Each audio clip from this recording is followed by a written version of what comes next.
perspectivas de financiamiento de la seguridad social.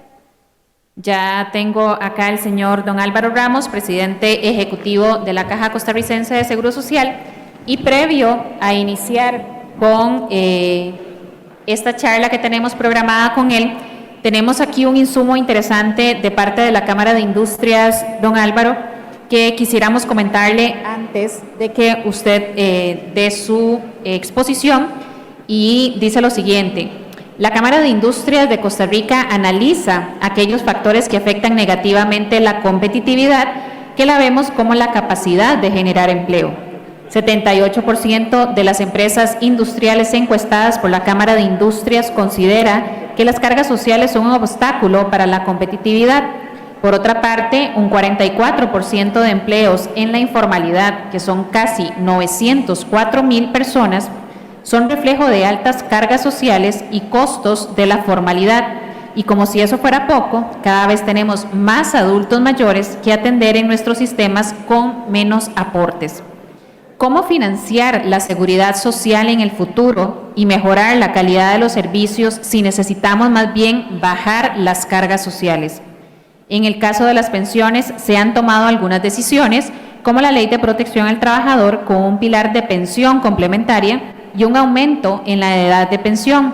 Pero, ¿qué hacer con el resto del financiamiento de la seguridad social?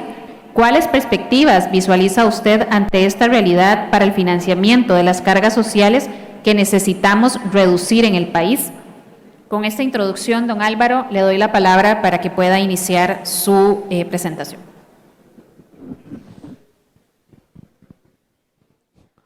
Muy buenas tardes a todos. Muchas gracias por este espacio. Confieso que siempre me desorienta un poco cuando hay estas actividades grandes y soy el único panelista. Normalmente espero en unos 4 o 5 más alrededor mío, pero bueno, trataré de ir muy al grano con las ideas generales alrededor de los procesos por los cuales podríamos financiar en el largo plazo la seguridad social en Costa Rica. Muy en líneas generales, me permito recordarle que la caja, a pesar de que la gente la tiende a ver como una sola, en realidad se compone de 3 grandes estructuras. 2 de ellas puramente económicas o de seguro. Lógicamente estoy hablando del IVM, típicamente la gente lo conoce como seguro de pensiones, y el SEM, que sería lo que la gente típicamente asocia como el seguro de salud. Estas son estructuras financieras y además lo que la inmensa mayoría de la gente asocia a la caja es la provisión de servicios de salud. Esto, irónicamente, en realidad es secundario a la naturaleza fundamental de la caja. Tanto así que si ustedes lo meditan un momentito, la caja, ¿cómo se llama? Se llama caja, ¿verdad? Porque la lógica inicial era que era una estructura financiera. Si ustedes ven en España, ¿qué son las cajas? Esencialmente instituciones financieras. ¿Por qué es importante destacar esto? Porque cuando ustedes revisan en otros países, normalmente el rol del seguro de salud está bastante separado del rol de proveer servicios de salud. ¿Por qué? Porque la lógica es que tiene que haber algún grado de antagonismo, por no usar otra palabra, antagonismo o conflicto en los objetivos del seguro como seguro financiero y todo el aparato que provee los servicios de salud. ¿Para qué sirve este conflicto? Básicamente para controlar los costos, ¿verdad? Y entonces, en esos modelos es un poco más fácil tener una discusión que va en el orden correcto. Voy a moverme un momentito a la parte de pensiones. Cuando ustedes preguntan cómo se debería diseñar un sistema de pensiones desde cero, por lo menos uno que tenga un rol como el que tiene en Costa Rica, de ser un seguro social, un sistema universal, solidario, y no, por ejemplo, cuentas individuales. La lógica, ustedes le pueden preguntar a cualquier experto del Banco Mundial o del Fondo Monetario, les va a decir lo mismo. La lógica debería ser esta. Primero, el país debe decidir cuánto va a aportar para la pensión. Una vez que decide eso, el siguiente paso es decidir como país cuánto es el apetito por riesgo que tiene el país para las inversiones de ese sistema de pensiones. Y tercero, una vez que usted sabe cuánto va a cotizar la gente, cuánto va a ser el apetito de riesgo que vamos a asumir sobre lo cotizado por las personas, entonces finalmente podés concluir cuál es la promesa que podés hacer. A mí me gusta mucho en pensiones simplificarlo en lo que yo llamo la regla 3-1. A grandes rasgos, con las vidas laborales que tenemos los costarricenses y en general en Latinoamérica, pero es bastante parecida nuestra vida laboral formal a la vida laboral latinoamericana, la relación entre lo que ahorramos y lo que eventualmente podríamos recibir de pensión es 3-1. ¿Qué significa eso? Si usted ahorra 10% para su pensión, recibirá aproximadamente 30% de pensión a la hora de pensionarse. Si usted ahorra 20% para su pensión, recibirá aproximadamente 60% a la hora de pensionarse. Y vean qué interesante. Esto es independiente de cualquier esquema que usted use para otorgar los beneficios y o cualquier mecanismo interno que usted use para la gestión de esos recursos. ¿A qué me refiero con eso? A mí me encanta usar el modelo chileno en este esquema. La gente muy a menudo dice, es que el problema en Chile fue que privatizaron. Eso no es cierto. El problema no fue que privatizaran en Chile. El problema fue que cuando privatizaron en Chile, le mintieron a la gente. Le dijeron, el mercado es mágico. Le dijeron, usted ahorra 10% y recibirá una pensión de 50-60%. Eso sencillamente es imposible, porque el mercado es muy eficiente, pero no es mágico. ¿Cuánto creen ustedes que la pensión chilena promedio hoy en día? ¿Se acuerdan lo que les acabo de decir? 3-1. Los chilenos ahorraron 10%, la pensión promedio de un hombre chileno es 32%, de una mujer chilena es 28%. 3-1. Ustedes me van a decir, parece como una regla de oro. Sí, básicamente una regla de oro, porque hay toda una lógica de cómo funcionan las relaciones actuariales entre tu tiempo laborado y el tiempo que pasas pensionado. Pero a mí me encantaba siempre resaltar que, por ejemplo, para hacerles una noción, cuánto es la expectativa de vida promedio de una mujer costarricense que se pensiona a los 60 años. Es 28 años adicionales. Una mujer costarricense tiene una expectativa de vida hasta los 88 años. Los invito a ustedes a tomar sus calculadoras y escriban 28 por 13, ¿verdad? Porque en Costa Rica hay que pagar 12 meses más el aguinaldo, para que vean cuántas cuotas mensuales es eso. Y se harán una idea de lo extremadamente caro que es pagar una pensión y de lo extremadamente caro que es ahorrar para una pensión. ¿Verdad? Y entonces en esta construcción de cómo se debe financiar una seguridad social, creo que para la gente es bastante difícil dimensionar la magnitud del problema. En Chile, esencialmente lo que estaban prometiendo era el mercado va a ser mágico, va a tener tasas de retorno del 8-9% real, y entonces usted ahorrando solo 10% tendrá 50% de pensión. ¿Qué fue lo que realmente pasó? Si ustedes ven cualquier fondo de pensiones bien gestionado, los retornos reales van a tender a oscilar entre el 3 y el 4%. A mí me gusta siempre usar de parámetro de referencia el Fondo Soberano de Pensiones de Noruega, que es de los más grandes del planeta y de los más profesionalmente manejados del planeta. El retorno real de ese Fondo Soberano de Noruega, 4% real. ¿Verdad? Esa es la realidad. Así es como funciona un fondo de pensiones, bien manejado, bien gestionado, con el horizonte correcto de inversión. ¿Y eso qué significa? Reitero, significa que la verdadera relación va a ser 3-1. ¿Qué pasó en Costa Rica con nuestro seguro social? Por lo menos en el caso del IVM, que en Costa Rica, en vez de haber ahorrado pensando en este 3-1, lo hicimos al revés. Nos hemos ido primero a cuánto queremos de pensión. Y todo el mundo dijo, quiero 60% de pensión. Pero en vez de irnos para atrás a hacer 3-1, decir, bueno, pero entonces deberíamos ahorrar el 20% de nuestros salarios para la pensión, la conclusión que tuvimos fue la caja es mágica. Pero así como los chilenos creyeron que el mercado es mágico, los costarricenses creemos que la caja es mágica.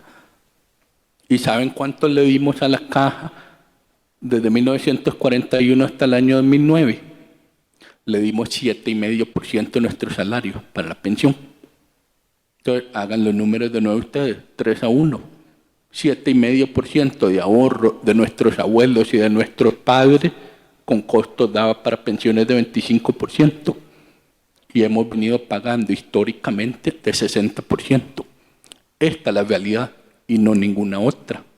Y algunos de ustedes me van a decir, no, eso debe ser gastos administrativos. Es que la caja gasta un montón de plata en gastos administrativos. ¿Saben cuánto gasta la parte de pensiones administrativamente? 3%. El otro 97% es gasto efectivo en pensión. Esto está básicamente en las líneas internacionales. Tal vez, si acaso, un 10% más caro de lo que debería ser. Pero bueno, digamos que no hubiéramos gastado ese 10%. Sería 2,7% en vez de 3%. Entonces, no nos engañemos. Por ahí no van los balazos. Otro ejemplo favorito es que no invirtieron bien los recursos. Bueno, resulta que los recursos de la caja, el retorno real histórico ha sido 5,5%. Entonces me va a decir, suave, entonces hemos tenido un mejor retorno real que el Fondo Soberano de Noruega. Sí lo hemos tenido, pero hasta en eso es un engaño. La razón por la que hemos tenido un retorno real tan elevado ha sido, número uno, porque se asume un riesgo elevado al invertir primariamente en bonos del gobierno. El Fondo Soberano de Noruega es infinitamente más diversificado y eso es lo que a veces cuesta entender.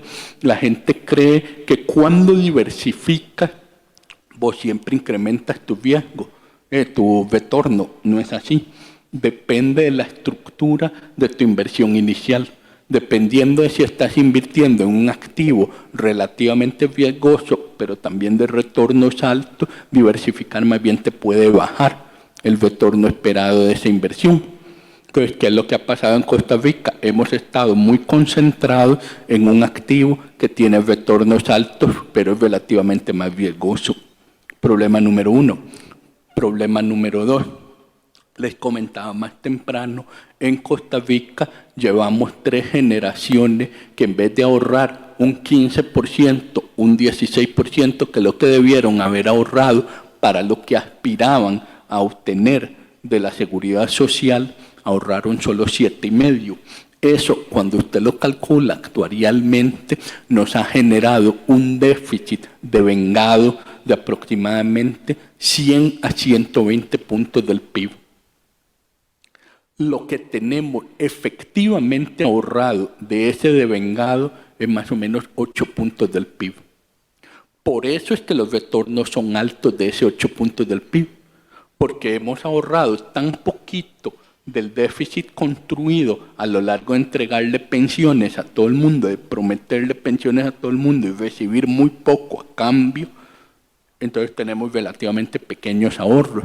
Es fácil apostarlos, que generen altos ingresos y de por sí ni le hacen cosquillas a los flujos futuros que vamos a tener de gastos en pensiones. Por eso es que los ajustes son tan fuertes a futuro, porque sencillamente se ahorró demasiado poco. Y por eso es que un discurso de invierta mejor, que sería muy lógico si tuviéramos 80 puntos del PIB, 90 puntos del PIB ahorrados, ahí sí hubiera tenido bastante lógica entrar en una discusión país de cómo invertimos muy sofisticadamente estos recursos. Pero si tengo un devengado de 120 puntos del PIB y lo que tengo es 8 puntos del PIB de ahorro, pues realmente no hay ningún mecanismo de inversión que te cierre esa brecha. Por eso es que casi que la única manera que queda, porque la discusión hoy es sobre financiamiento de la seguridad social, casi que la única discusión que queda es continuar con el proceso paramétrico que hemos venido teniendo. Seguir hablando de decisiones de cuánto vamos a aportar, seguir hablando de decisiones de edad y seguir hablando de decisiones de cuánto va a ser el beneficio que vamos a prometer. Y aquí es donde, ahora sí, para cerrar un poco pensiones y regresar a salud, aquí es donde nos ha costado mucho tener la decisión definitiva de cuánto vamos a ahorrar, cuánto vamos a aportar. Tengo buenas noticias. Así como en el 2009 todavía este país tenía una catástrofe en pensiones porque seguíamos aportando solo 7,5 al IVM, pero por lo menos desde el 2000 ya veníamos guardando 4,25 para el ROP. Y ahora ya vamos por casi 11% en el IVM, más el 4,25 en el ROP. En buena teoría, los asalariados ya están alrededor de 15%. Entonces, por ese lado, esas son las buenas noticias. Como sociedad, por fin nos movimos de que en el año 1999 solo estábamos ahorrando 7,5% global, y desde 1999, primero con la reforma de la LPT y después con la reforma a partir del 2005 que empezó a incrementar los aportes al IVM, casi que sin querer queriendo, ya vamos por el doble. Nos movimos de 7,5 a casi 15, por lo menos en el caso de los asalariados. Estas son las buenas noticias que les tengo. Si hoy hay que hacer los ajustes, recuerden, 3-1. Si hubiéramos hecho los ajustes hace 20 años, les tendría que haber dicho, perdonen, las pensiones van a ser de 25%. Hoy, como estamos aportando 15%, yo les puedo decir, pensiones del 50% ya son viables.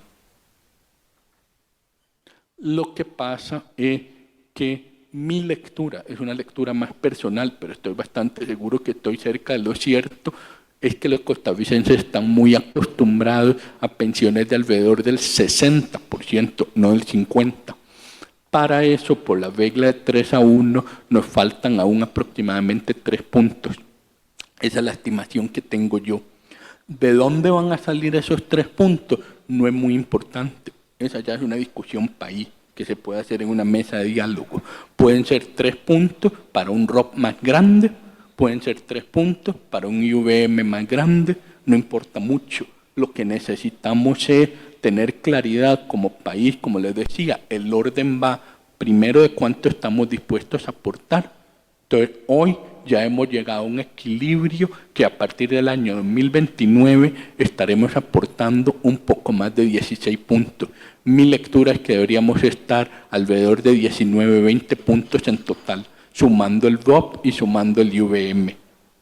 Una vez que haces eso, si llegamos como a 19, entonces la promesa de pagar pensiones de alrededor de 60% se vuelve muy creíble. Esas son las buenas noticias que tengo. Ya estamos a tiro de piedra. Ya los últimos 20 años hicimos el esfuerzo de movernos de 7,5 a 15. Lo que está faltando es tomar la decisión final de movernos de 15 a alrededor de 19 y por fin la promesa es creíble. Y ustedes me van a decir, ¿por qué es tan importante que la promesa sea creíble? Porque le debemos devolver la confianza a los jóvenes. Ustedes le preguntan a los jóvenes en la calle y todos le van a decir, de ahí, yo pago la caja, pero yo no voy a tener pensión. Eso es una percepción casi universal. Y esa era una percepción que yo compartiría si todavía estuviéramos en aquel 7,5 hace 20 años. Para mí es como hasta asombroso cómo permitió el país moverse desde 1940 hasta el año 2000 sin decir, hay un momento, este 7,5 no será muy poquito. Pero bueno, esas fueron las decisiones que se tomaron, no hay mucho que hacer. pero afortunadamente estas 2 décadas cambió mucho el panorama. Y ahora lo que nos hace falta es terminar el trabajo y explicar que ahora sí, ahora somos capaces de financiar pensiones. Ustedes me van a decir, ¿y qué hacemos con ese devengado? ¿Qué hacemos con ese déficit de más o menos 100 puntos del PIB? Yo la lectura que hago es que eso se va a ir disolviendo solo, porque la suerte que tenemos no son como decir 100 puntos de déficit fiscal o de deuda fiscal, perdón, que el gobierno tiene que pagar y tiene que hacer un rollover. No, es de naturaleza muy diferente. Es un flujo futuro de gasto que uno puede irlo acomodando, puede irlo ajustando, puede irlo suavizando y en última instancia lo podemos acomodar a lo largo de mucho tiempo y se irá erosionando solo conforme la economía crece.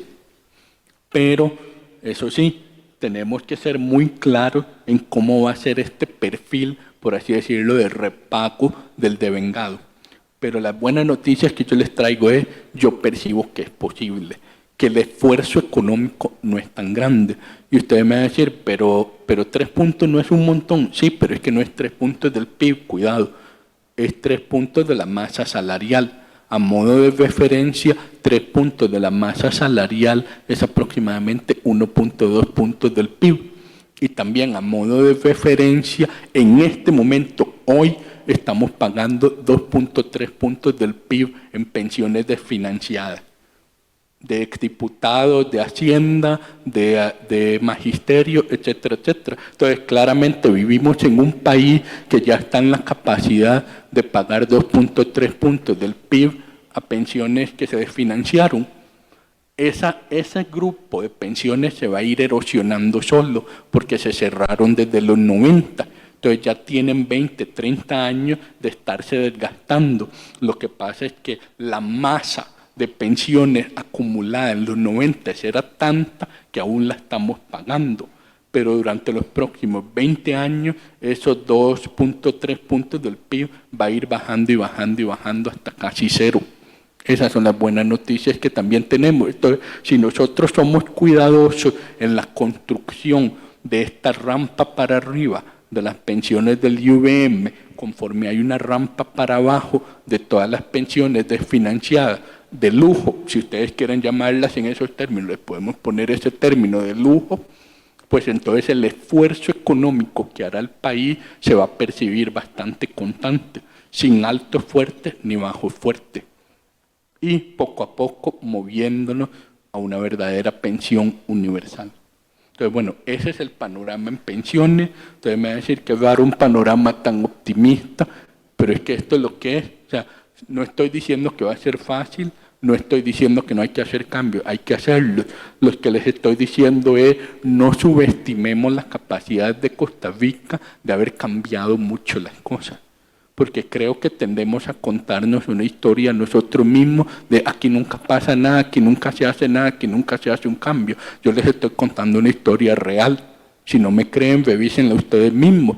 En el año 1999 pagábamos 7,5 a la pensión y hoy estamos pagando más de 15.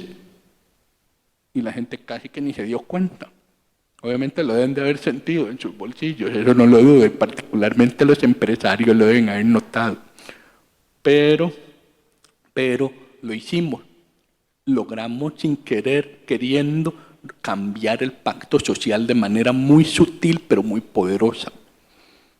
¿Y por qué es que soy tan insistente en esto? Porque, de nuevo, vayan a Chile y vean cuánto tiempo tienen peleando moverse de 10 a 15%, para que se den la cuenta, y el nivel de conflicto político que ha implicado para ellos. Y vean la diferencia con nosotros. Y ahí es donde uno dice, este país es mucho más capaz de lograr nuevos pactos sociales que otros. Los hacemos con más suavidad, los hacemos con más claridad. Y yo sí a eso lo atribuyo a un modelo mixto muy poderoso que construimos acá, que en vez de haber dicho todo se nacionaliza o todo se privatiza, o peor todavía, como los argentinos, todo se nacionaliza, todo se privatiza, todo se vuelve a nacionalizar otra vez, nosotros no. Nosotros lo acomodamos en varias piezas. y logramos un sistema mixto que ahora además corresponde a las mejores prácticas mundiales. Entonces, ¿cuál es la preocupación mía? Ustedes no me ven tan preocupado por pensiones, estoy más preocupado por salud. ¿Por qué por salud? Porque, primero, salud, a diferencia de pensiones, históricamente captaba un monto elevado del salario, 15%. Si ustedes revisan otros países, casi que Costa Rica estaba al revés de otros países. ¿A qué me refiero con eso? Es mucho más usual ver un país con 15% de aporte a pensiones y 7,5% de aporte a salud que lo que teníamos en Costa Rica. 15% a salud y 7,5% a pensiones. Entonces, ¿qué fue lo que pasó? Que históricamente en salud hemos recibido bastantes recursos, entre comillas. Pero claro, lo que terminó pasando, o sea, para bien o para mal, fue que construimos un sistema de salud de primer mundo, porque básicamente le dimos recursos de primer mundo. O sea, el país hizo un esfuerzo económico enorme para construir un sistema de salud de primer mundo. Pero ahora, por una serie de razones, hemos estado empezando a pegar con el veto, que en realidad es universal, no es solo de Costa Rica, es de todo el mundo, pero en Costa Rica empezamos de una base de gastos más alta, que son los costos Baumol. Mira, la lógica de los costos Baumol es básicamente una lógica que dice, vea, todo aquel producto que se manufactura es susceptible de poco a poco bajar en el costo relativo unitario. Entonces, ejemplo típico, televisores. Como el televisor se manufactura, usted siempre puede generar más capacidad de producción y ese televisor irse reduciendo en costos reales, que es lo que ustedes probablemente han apreciado fácilmente en sus propias casas, en sus propias familias. Conforme pasan los años, cada vez tenemos un tele más grande, con una pantalla más grande, con más capacidad. Ahora uno puede ver, qué sé yo, Netflix o lo que sea, en el televisor, ¿verdad? Y con excelente calidad comparado a escasamente 20, 30, 40 años. En cambio, piensen en una orquesta que toca la Sinfónica Beethoven, alguna de las, ¿cómo se llama?, piezas de Beethoven. Si esa orquesta antes duraba 1 hora tocándolo, hace 100, 150 años, hoy sigue durando 1 hora tocando la misma pieza musical y con la misma cantidad de músicos. Pero ¿qué es lo que pasa? Hoy ese músico promedio espera ganar mucho más dinero que el músico hace 100 años. ¿Y eso qué es lo que significa? Que el costo de esa orquesta, el costo de tocar esa pieza subió muchísimo, sobre todo si lo medís en relación a el costo de un televisor. ¿Verdad? Que el costo de un televisor hace 50 años posiblemente era varios múltiplos de lo que ganaba esa orquesta. Hoy es al revés. Lo que gana esa orquesta por hacer una sola presentación, posiblemente varios múltiplos de lo que cuesta un buen televisor hoy. Era ese cambio son los costos Baumol. Y la salud y la educación son especialmente susceptibles a los costos Baumol. ¿Por qué? Por una razón muy simple. Ustedes van donde un doctor y lo que no quieren es que el doctor los vea en 1 minuto. Ustedes quieren que los vean 15 minutos, media hora. Y hace 100 años también querían que durara media hora viéndolo. Lo que pasa es que hoy ese doctor gana infinitamente más de lo que ganaba su homólogo hace 50 años. Esos son los costos Baumol. Existe un piso absoluto de qué tan eficiente se puede proveer el servicio médico, porque es fundamentalmente un servicio humano que requiere un cierto nivel de interrelación humana y un mínimo de minutos por proceso de atención. Entonces, como los costos de salud son Baumol, siempre van a ir subiendo con relación al resto de costos reales de la economía. Y esta es una realidad que tenemos que aceptar. Hay un montón de medidas que nosotros podemos tomar para frenar la escalada de los costos Baumol. Muchas medidas operativas, las más obvias, tienen que ver con el uso de la tecnología. Esa es una opción bastante evidente. Tenemos un uso muy ingenioso de la tecnología para reducir al mínimo posible la necesidad de que seres humanos interactúen con el paciente. Ejemplo típico es, por ejemplo, no sé qué tanto lo han vivido ustedes, yo por mi sordera nunca uso el teléfono, pero todo el mundo me cuenta que llamar a la caja es básicamente imposible. Nadie te atiende el teléfono. Simplemente es así, digamos. Me dicen que hasta los doctores ya no les responden el teléfono. O sea, que antes por lo menos si veían que era un número, un doctor de la caja le atendían. Ahora ni a eso les atienden. Digamos, el teléfono está ahí, yo creo que lo desconectan. Digamos, es la impresión que me da. Entonces, ¿qué es lo que tenemos que hacer? Es que, claro, es un tema de tiempo. El tiempo es tan costoso, hay tantas necesidades que atender que ya no atendes el teléfono. ¿Qué es lo que nos queda? El EDUS.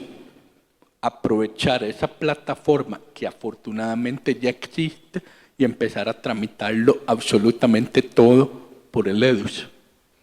Y además ir acentuando cómo toda la gestión de referencias y contrarreferencias, la gestión de citas, la cancelación de citas, todo va a irlo moviendo progresivamente al EDUS. No hay alternativa, porque tenemos que reducir lo máximo posible la interacción con seres humanos que son muy costosos.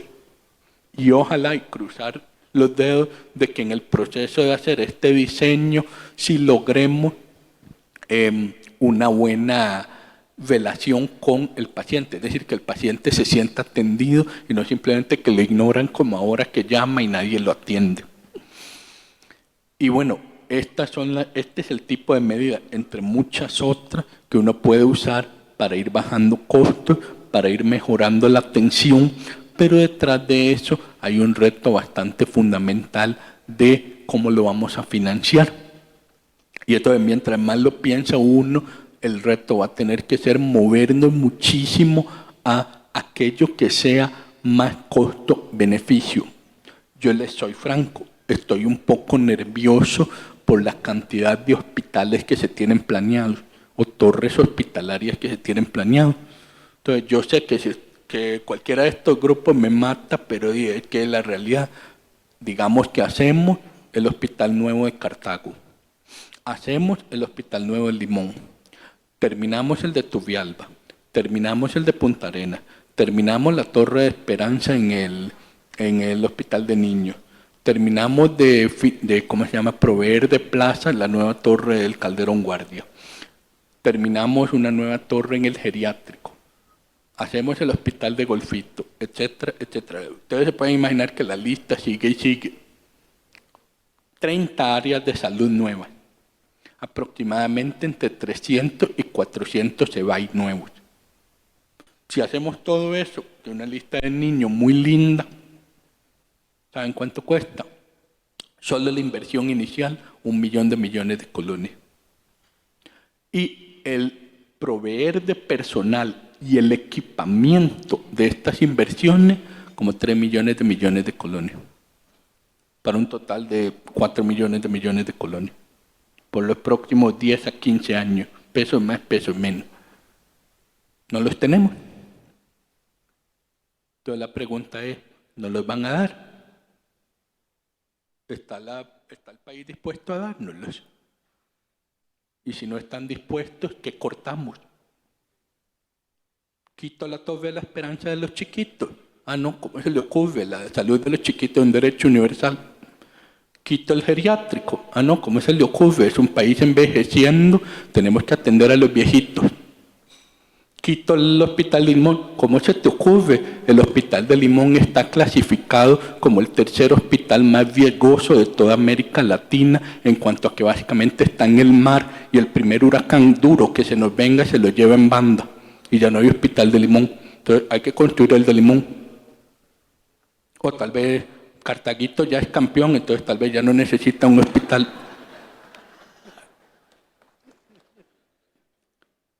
Qué complicado, ¿verdad? Son brechas reales, no les estoy inventando brechas, son necesidades reales de la gente. Obviamente, si a mí me ponen la pistola en la cabeza, yo prefiero decir, no le damos hospital a Cartago, pero denme los 400 CEBAI, porque costo-beneficio, los CEBAI generan mucho más valor que el hospital en Cartago, que por cierto Cartago ya tiene un hospital cayéndose a pedazos, pero lo tiene. O sea, vean qué difíciles están las decisiones, a menos que haya una disposición a financiar más salud. Pero claro, ahí genera una irritación natural de la población que es, pero ya estoy pagando tantísimo. Y hay obviamente una interacción con el mercado laboral, porque lamentablemente en Costa Rica hicimos una apuesta muy vara. No solo el seguro de salud y el seguro de pensiones, que generan una contrapartida, están en las planillas, sino que le metimos otro montón de impuestos encima a la planilla. Ustedes lo saben, el IMAS, el INA, el Banco Popular, etcétera, etcétera. No voy a repetir todo eso porque estoy seguro que todos están familiarizados. Eso es una anomalía. Hasta la OCDE vino y dijo, eso no puede ser, muevan eso a impuestos generales. Pero claro, ¿cuánto es eso? Son más de 5 puntos de la masa salarial, por lo tanto son más de 2 puntos, casi 3 puntos del PIB, que tenéis que mover a impuestos generales. ¿Y con qué impuestos los vamos a pagar? Porque ahí sí, no es como que ahora vamos a decir, no, ya FODESAP no tiene dinero. Y presumiblemente vamos a querer financiar FODESAP. Bueno, entonces estamos en una situación donde quedamos en un equilibrio muy perverso, en el que hay que sentarse como sociedad todos juntos y decir, ¿para dónde vamos? O vamos a resignarnos simplemente a que no, ya no hay más dinero, se cancela el hospital de Cartago, se cancelan las áreas de salud, se cancelan los CEBAI, ¿verdad? Esas son las otras decisiones, o se cancela el hospital de Limón, lo que a ustedes se les ocurra, según sean las prioridades políticas, pero ciertamente ya no nos podemos estar engañando a nosotros mismos y diciendo alcanza la plata para todo, porque además, como mi buen mentor, don Luis Vocero Bixby, muchas veces me indicó, él tiene estos papers muy interesantes con Pamela Jiménez Fontana, que habla del bono demográfico. El bono demográfico de pensiones se agotó hace décadas, pero lo interesante es, hace poquito también se agotó el bono demográfico de salud, y ese era un bono demográfico muy especial porque fue el que nos permitió financiar tantas innovaciones en salud, tantos servicios de salud, sin ser tan disciplinados en la gestión de los recursos.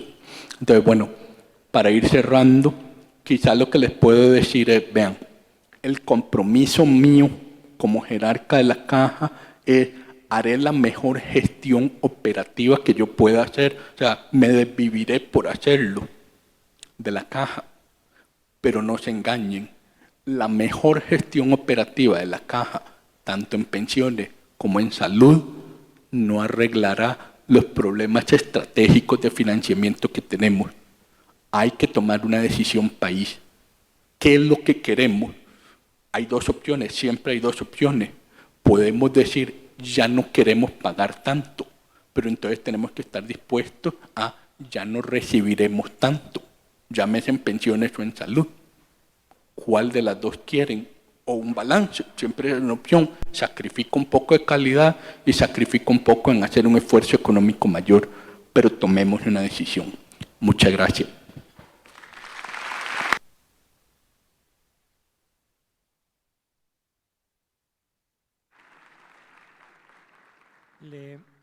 Le agradecemos a don Álvaro la claridad de su exposición, la claridad con que tocó el tema de pensiones, la claridad con que asume el tema de salud.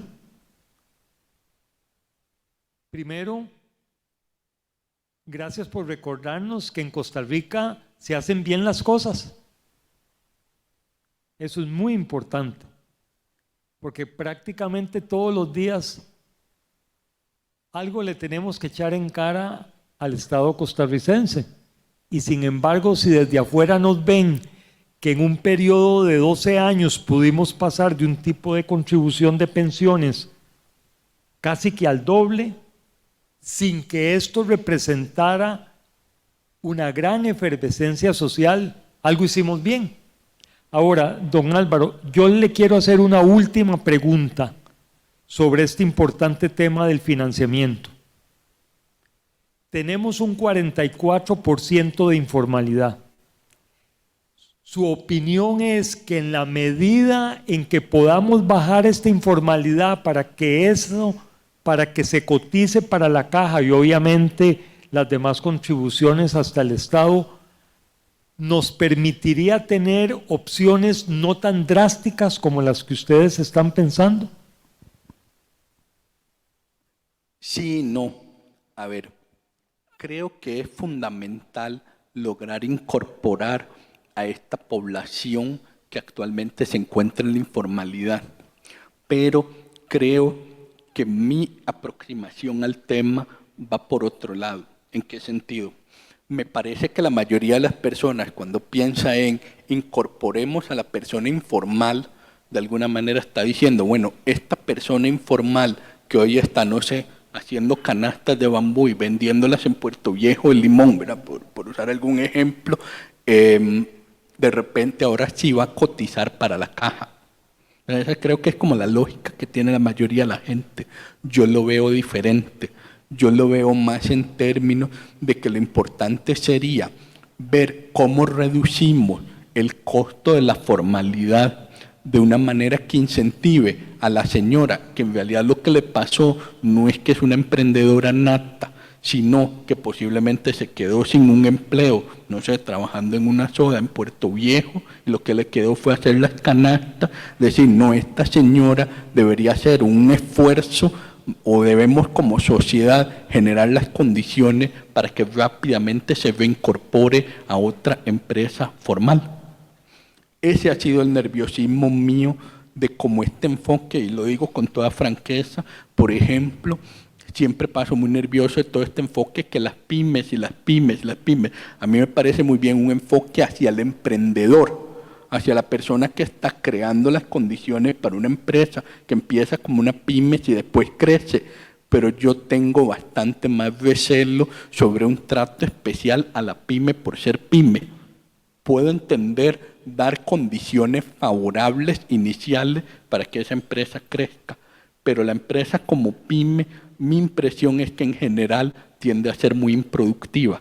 Y me da miedo, y en esto estoy muy influenciado, lo digo con toda franqueza, por un paper muy bueno de Santiago Levy, un mexicano que fue vicepresidente del BID. Él tiene un paper que se llama Esfuerzo mal recompensado. Y digamos, resumiéndolo un poco en caricatura, es lo que dice, vean, México hizo todo bien. Tiene buenas condiciones macroeconómicas, tanto de estabilidad monetaria como de estabilidad fiscal, ha generado las condiciones de invertir más en educación, más en salud. Digamos, cuando ustedes estudian el perfil mexicano en el papel, todo apunta a que México debería estar creciendo rápido. Bueno, se integró en el NAFTA, se ha ido integrando al mundo, es parte de las cadenas de valor mundiales, etcétera, etcétera. O sea, toda la lógica del México, por lo menos hasta el momento en que Santiago Levy escribe, era como un México que iba en la dirección correcta, pero no crecía. Entonces Levy pregunta, ¿por qué México no está creciendo? Y lo que concluye Levy es, vean, lo que pasó es que México esencialmente creó dos Méxicos. Un México formal muy productivo y un México informal en el que de alguna manera hay una tolerancia social a condiciones muy informales. Y cuando Levy hace el cálculo, estima, si recuerdo bien, que la diferencia es aproximadamente 18% en costo. Entonces, claro, todos ustedes acá, muchos de ustedes en empresas, estoy seguro que se pueden imaginar que una diferencia de 18% en costo es abismal.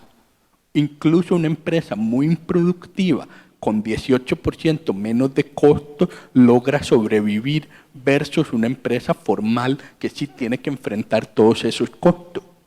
Entonces, ¿qué está pasando? Está generando una mala asignación constante de los recursos del país hacia empresas menos productivas, pero que son informales, que se les da un trato diferenciado, etcétera, etcétera. Entonces, el temor mío, don José, es que nuestra tolerancia social hacia la informalidad, hacia, ok, vamos a cobrar un montón al formal, pero entonces, pobrecitos los informales, no los persigamos mucho, ¿verdad?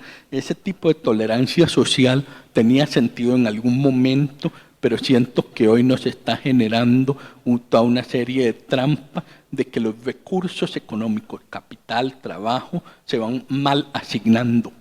Como diría Levy, van hacia esfuerzos mal recompensados. Entonces va más por ahí, no tanto que solo por formalizar al informal yo caja voy a recibir más, no, sino que si vos nivelás más la cancha, tenés las reglas más claras, más justas y además las aplicás de manera más consistente, eventualmente, no va a ser rápido el proceso, pero eventualmente debería haber una reasignación de recursos hacia las empresas más productivas, más formales. Y ahí sí empieza a marcar una diferencia para las finanzas futuras de la Caja. Muy bien, don Álvaro, muchísimas gracias por su presentación. Le pedimos un fuerte aplauso para don Álvaro. Con esto terminamos este punto.